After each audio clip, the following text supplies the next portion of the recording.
Hello buddy and welcome back to Red Devils TV. Now this is your Manchester United versus Brighton preview. And how did Manchester United beat Brighton? That is a very difficult question, as the bookies are putting Brighton to win at home are evens. It's pretty much, in the bookies, it's a guaranteed win for Brighton. Now, I don't fancy our chances because this is going to be a very difficult game. Our away form from home on the road is terrible at the moment. We've not beaten, I think we've won one, beating the top 10 throughout the entire season away from home, and that was Fulham in November. And the last other ones, we've lost 9 and drew 3, I believe. So that's pretty bad, I'm not going to lie. So how did Manchester United beat Brighton? That's the question, because it's not going to be like the semi-final in the FA Cup where we went to penalties. It's a 90-minute game, and it really depends on who's going to be better.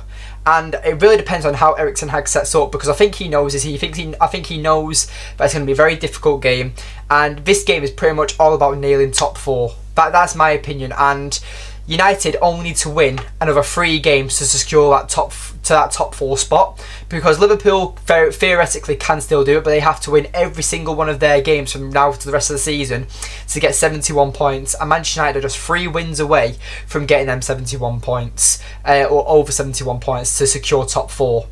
So for me, it's all about winning this game, and it is going to be very difficult. And I don't think it's going to be a high-scoring game. I do think that it's going to be very, very close. And I'm only going to say there's going to be 1 or 2 goals in this game max, because Brighton, they're very good at home.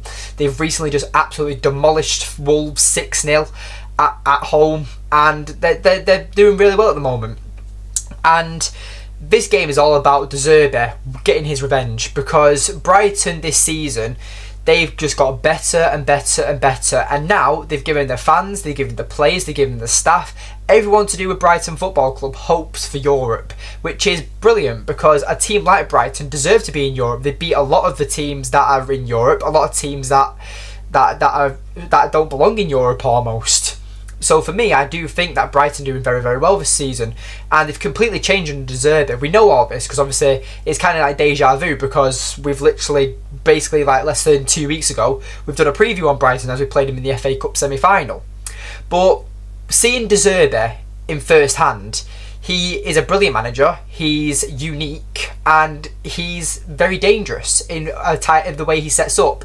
The way he's changed that Brighton team, because Brighton were always decent under Graham Potter, but the way he's got them rolling now, De Zerbi with Brighton, they're very dangerous, they're very physical, very aggressive, they have a different way of playing, and Potter's Brighton kind of had a mistake in them, and they weren't fully confident in Potter's plans, it seems, even though they were very decent. But under De Zerbi, they're beating a lot of teams, and they're doing really, really well. Yes, they recently lost 3-1 to Nottingham Forest away from home, and United won away from home against Nottingham Forest, just saying. But, you know, that doesn't matter. I do think that it's going to be a very difficult game, and it's all about how each team sets up. So let's look at how De Zerbi sets up. Now, his standard formation is kind of like Manchester United's, a 4-2-3-1.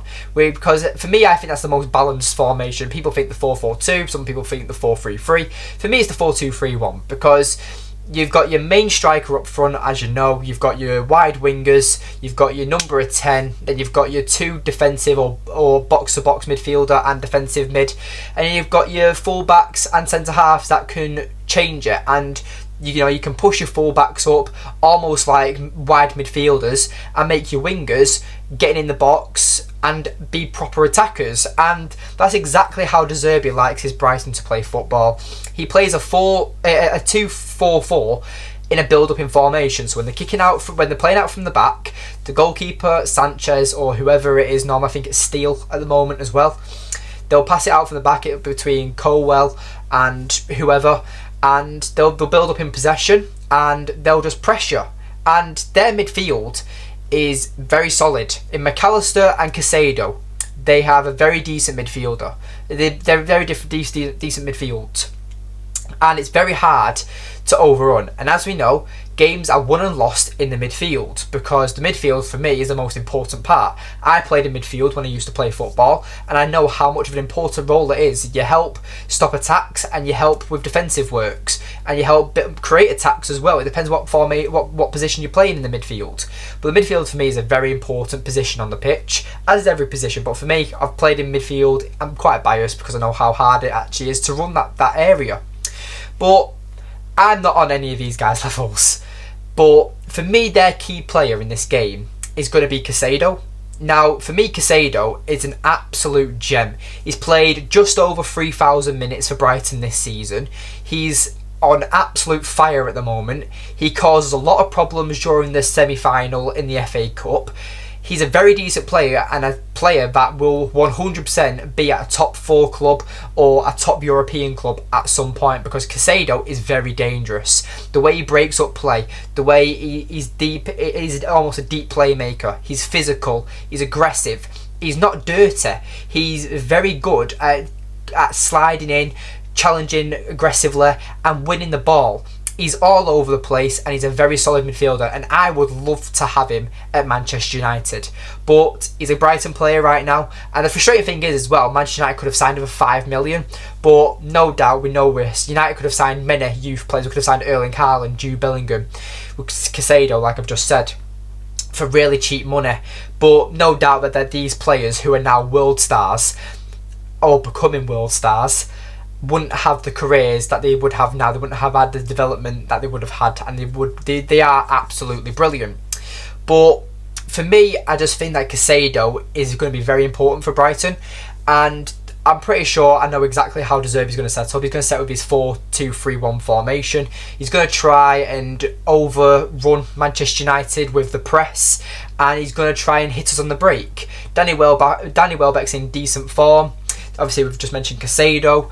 Obviously, we know how dangerous Mitoma is. And I think that this Mitoma is going to be the reason this player for United is going to be our key player is because of Mitoma. We know Mitoma is the type of player to dribble at you. We know he's the type of player to, like, obviously run at you, try and beat you with technical ability, and try and catch you out. But there's one player for Manchester United who is absolutely dominant in that area, and his name is Aaron Wan-Bissaka. Now, Aaron Wan-Bissaka for me is the key player for Manchester United in this game. He proved it in the semi-final against Brighton, funny enough, and he's only been dribbled past once this entire season. He is brilliant. He's been brilliant against Kylian Mbappe, Neymar, like Salah at one point. Like, he's brilliant, Wan-Bissaka, when it comes to one-on-one tackles. He's the master of the slide tackle. And for me, Aaron Wan-Bissaka is absolutely perfect at the job he does. And I hope he plays, because I think that even though Malacia played great against Aston Villa, I would drop him for this game. And it's not actually, I wouldn't drop him, I'd rotate him. I put Dalot back on the left back, and I'll bring Aaron Wan-Bissaka back for the right back, because that battle between him and Mitoma, Wan-Bissaka has a mental edge over Mitoma. He beat him in the FA Cup. Mitoma publicly said on his social media that it was a tough day, and I got battered almost by Aaron Wan-Bissaka, acknowledging how good Aaron Wan-Bissaka is. So the way I would set up is how I think Erik ten Hag is going to set up, is that kind of similar to the way he set up against Aston Villa. David De Gea in net, Aaron Wan-Bissaka as the right back, Dalot as the left back, and then Luke Shaw and Lindelof. They've been absolutely brilliant, and they kept a clean sheet in the most recent game. Keep building this partnership, getting better and better and better. And like, I'm not going to say it's a shame without Harry Maguire in the team, but when you've got a partnership in Luke Shaw and Lindelof, you don't want to ruin it. And I really think that it's going to be key to seeing how they plan out. But I would definitely play Lindelof and Shaw in this game. Now, there are talks of Varane being back in training or being back very soon, which is brilliant because Varane's Varane. But right now, I wouldn't risk bringing Varane back anytime soon. I would definitely keep Lindelof and Shaw as the midfield, as the centre-back duo. I think the midfield will consist of Casemiro as the holding midfielder, Eriksen and Sabitzer as the number 10. Now, you might be thinking, where's Bruno? And I'm going to put him on the right-hand side like he played for Brighton. Like he did against Aston Villa, sorry. And yes, he'll be marked by, I think it's Estina, their left back, who's a very fast fullback, but does commit himself going forward a bit too much. And I think that's kind of a weak area Bruno Fernandes can exploit. Because Bruno Fernandes isn't the fastest player, but he can, like, he's like the passes he can create. It's like a hot knife. It's like a hot knife cutting butter. He can just cut open a defence. He's absolutely brilliant at it. And it happened against Aston Villa.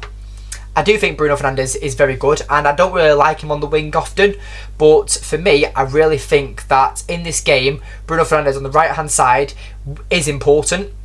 And like I said, the reason why I think this is important is because with McAllister and Caicedo in that midfield, they're very dominant, and I would 100% rather have that extra man in midfield. Now, I do want to play Antony, but unfortunately, I just think that we have to have that extra man in midfield, because I just think that like games are won and lost in the midfield.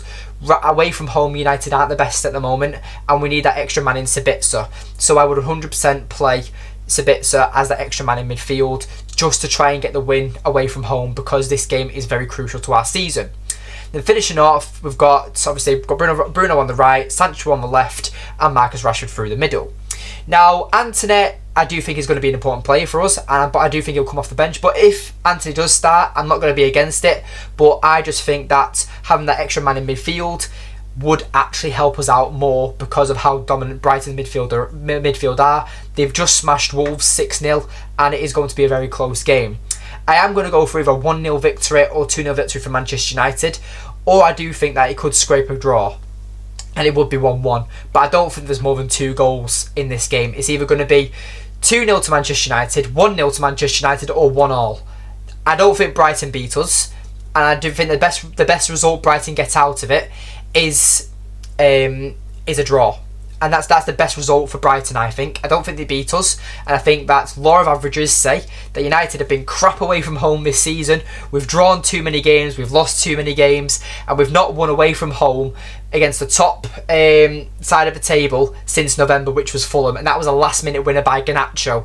So I do think it's time for Manchester United to win on the road. But anyway, thank you for watching today's video. Let me know what your thoughts are on Brighton. How do we defeat them? Do you agree with my opinions? Let me know in the comments down below. But anyway, thank you for watching today's video. Please remember to like, subscribe, comment and share, and I'll see you in the next one. Goodbye.